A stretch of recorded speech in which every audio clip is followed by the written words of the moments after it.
Hey friends, how's it going? Ash here. Welcome back to Gents. Hope that you're doing well. I've got for you guys today 10 different fragrances that you can wear any day, every day during fall or winter, and you'll be smelling amazing. And one of these is just the creme de la creme, like the best. You can't argue with me. It's scientifically proven by me.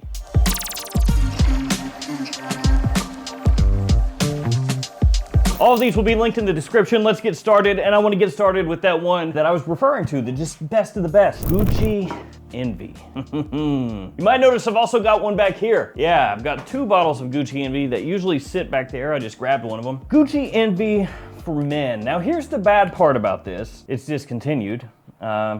And it's expensive. And I've gone through a couple bottles in my day. I went through a little 15 mil and also a 50. And now I've got these 2 100s that I don't wear all that often, mainly because of the price. But now we have this. Yeah, this little beauty right here. The Envy of FOMO. You get it? Yeah, you get it. So this is the fragrance brand of fragrance by, essentially, FOMO. And the Envy of FOMO is a clone of Envy. And I've been wearing these side by side the last couple days, you know, trying to make up my mind. How good is it really? You know, is it a decent replacement for this one? And I'll tell you, when I first sprayed this on, I didn't wear this one side by side. I just wore this. And I thought to myself, that smells just like Envy. So in that aspect, it does a pretty good job. They took their nerves. But there are a couple differences, very minor differences, that you pick up more so in the opening and first part of the mid between the two. This one actually initially comes across maybe ever so faintly with a very slight, almost barbershop-y animalic touch. Oh, that doesn't make a lot of sense. Like a clean barbershop animalic, but only a little bit of it? Yeah, kind of. And in the far dry down, you do get a little more of that almost crackling, you know, smooth, but at the same time slightly smoky sandalwood in Gucci Envy. It comes across a little bit more clearly in the dry down, but those are really the only differences, and that is splitting hairs. Like I said, if you don't do a side-by-side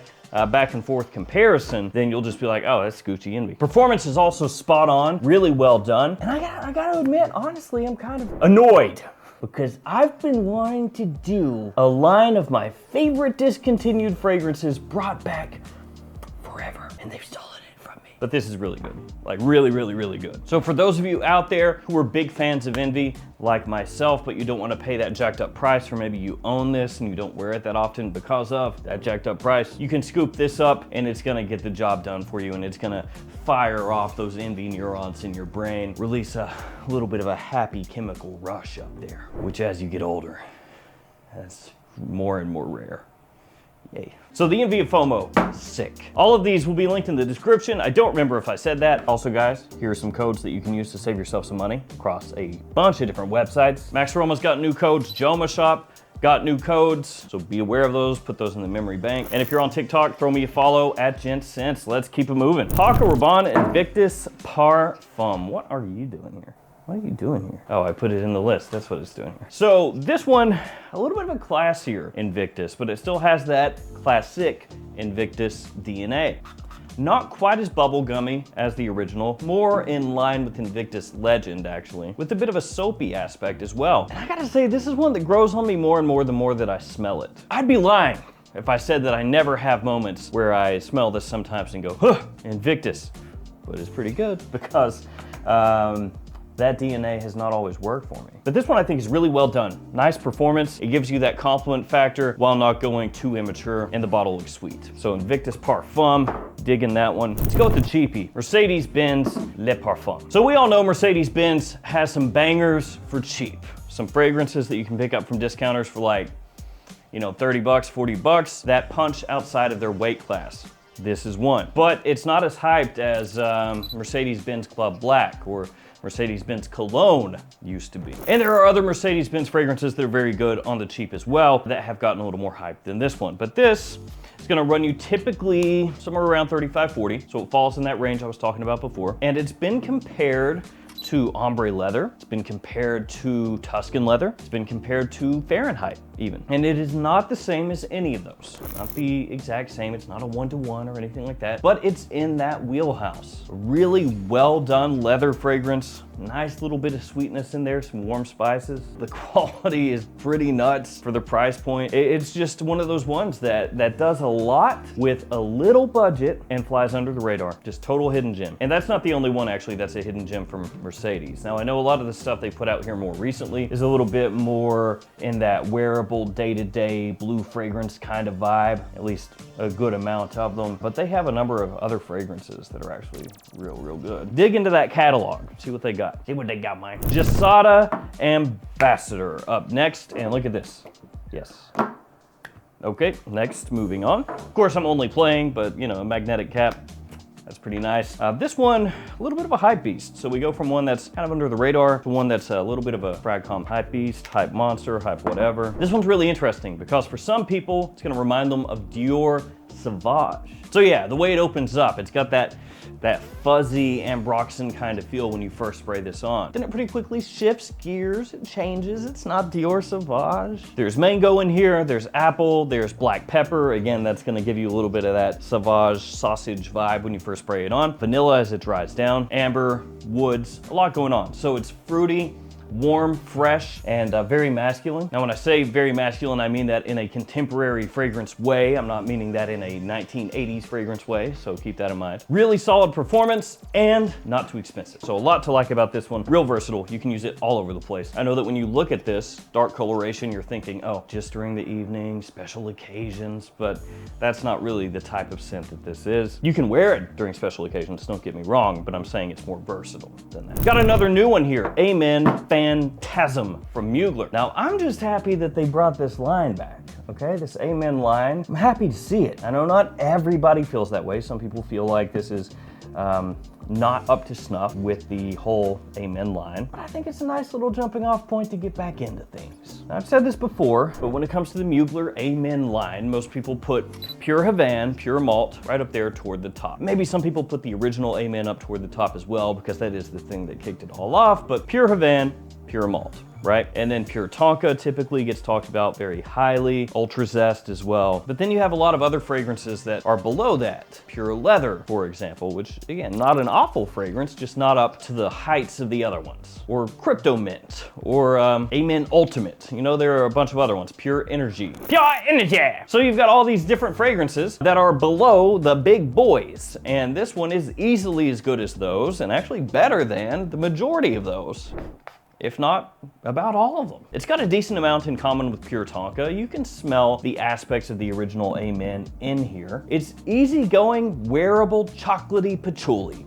It smells good. And I hope this means that we're gonna start getting these each year, because you know what that means, knock on wood, we're gonna have some of those big boys that drop. We don't know when, could be next year, year after, who knows? But eventually there's gonna be an Amen that comes out that blows people's minds. And for me, this is actually, again, really good, very wearable, and will set you apart during fall and winter time. It's good stuff. Where to next? Gentleman Boisé. For me, you could take about the whole Gentleman line, just toss it to me during winter time. I'll wear it. Or fall and winter, when it's cool outside. Yeah, you can hand me Reserve Privé, I'll wear that. Eau de Toilette Intense, I'll wear that. Eau de Parfum, I'll wear that. Heck man, throw me the Eau de Toilette, I'll wear that. Throw me the cologne, I know it's discontinued, I'll wear that. Doesn't matter. But this one works very, very well, and sometimes gets overlooked. So you have that nice, sweet iris. It's not as creamy as a lot of other big designer iris fragrances out there. That's gonna give it more wearability, more ease of use, and has that nice woody aspect that you can pick up early on in the fragrance and as it dries down as well. Great versatility, daytime or evening for me, and something that is once again gonna set you apart compared to the top sellers out there. Because I know a lot of you out there know all kinds of fragrances, hundreds, thousands of fragrances. But when you take a look at those bestseller lists, like the ones that are moving all the bottles, those are quite different from most of what we're talking about. But this one is not. Luna Rosa Ocean. This is the Eau de Parfum. This one is a bestseller. And I think this is the one that I would go for personally if we're talking about a versatile fragrance for cooler weather that you're gonna wear just about every day potentially. Because of course, when it's cold outside, you do want something that has a little more body to it potentially, but you're also gonna probably be spending most of your time indoors, right? Unless you work outside or something, or I don't know, you're going on a trip skiing? I don't know, I'm trying to think of something. But you're gonna spend most of your time indoors, right? You're not gonna be sitting outside letting snow form on top of your head like a cartoon. And so that's where you can get away with wearing fragrances that are maybe not all that super strong. Not that this one is weak, but I'm just saying in generalities, because you're gonna be somewhere where the temperature is regulated. And this one is a good choice for anytime use because you can wear it to the office, you can wear it on a date, you can wear it casually. It has that Prada bit of classiness to it, but it's also, at the end of the day, a blue fragrance with a nice little touch of sweetness. Let's go Terre d'Hermes Eau Intense Vetiver up next. Love me some Terre d'Hermes. Hermes, can I get some more Terre d'Hermes? Can you guys like make a new one? I'm assuming you're probably gonna come out with one soon. Right? Hope so. But this one, as it says on the front here, has a little more concentration on vetiver. I know some people hear vetiver and they go screaming, running for the hills. Oh no, vetiver! It's not that bad, it's okay. This one is very woody, masculine, and does not have as much of that flintiness, that earthy aspect as the original Terre d'Hermes, which I also love, and also you could put right in here, and I would think that's fine. As I said before, great classiness with this, really elegant, sophisticated, with a citrusy touch. Love it. Boss Bottled Elixir. Let's kind of slam that down there. We're getting away a little bit from some of that sweetness. A decent amount of sweetness in a couple of these here. This one, more woody, spicy, very masculine smelling fragrance. Little bit of an inspiration taken from fragrances from decades gone by. Yeah, love that. I mean, it's probably going to appeal more to guys, you know, in their 30s and up. People younger, you know, teens, early 20s, probably not gonna gravitate toward this one quite so much. If you do, good on you, keep wearing it. Nobody says that you have to be a certain age to enjoy something. If you're 20 and you like Eau Sauvage, you wear Eau Sauvage. I was in 3rd grade wearing Drakkar Noir, who cares? But yeah, Boss Bottled Elixir, this stuff I feel like really shines in cool weather. I mean, that's really what it was made for. And you can sometimes find this for a really decent price at discounters. I feel like for the quality and everything that you get there, it's a great buy. Last but not least, Y Eau de Parfum Intense. Of course, from YSL. You could also go with Y Le Parfum. You could go with Y Eau de Parfum. Both of those would work too. I mean, frankly, if you wanted to, you could go Y Elixir. For me though, I would take the others over Elixir just in terms of cost, value, you know, putting those up against each other and everything. So this one is not quite as overtly sweet as Y Eau de Parfum is. This one is a little more aromatic, a little bit classier. It has a clean